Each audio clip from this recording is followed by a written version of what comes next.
ટ્રમ્પે આક્રમક વલણ અપનાવ્યું છે। ઈરાનના નવા પ્રસ્તાવ પર ટ્રમ્પે કહ્યું તેઓ ઈરાન દ્વારા આપવામાં આવેલા નવા પ્રસ્તાવ પર હાલ ગંભીરતાથી વિચાર કરી રહ્યા છે। મને નથી લાગતું કે અમે ઈરાનનો આ પ્રસ્તાવ સ્વીકારીએ। ટ્રમ્પે કડક ચેતવણી આપતા કહ્યું કે અમે ઈરાન પર ફરીથી હુમલો કરવા સક્ષમ છીએ અને જરૂર પડે કરી શકીએ છીએ।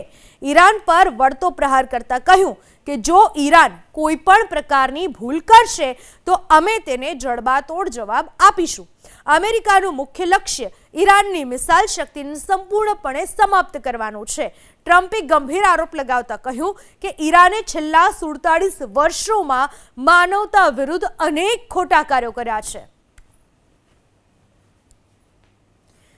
ચીન અને અમેરિકા વચ્ચે વધ્યો તણાવ। ઈરાન પાસેથી તેલની ખરીદી ચાલુ રાખશે ચીન। અમેરિકાએ લાગુ કરેલા પ્રતિબંધ કબૂલ નથી એવું કહેવું છે ચીનનું। અમેરિકાના પ્રતિબંધનું પાલન કરવાનો ચીને ઇનકાર કર્યો।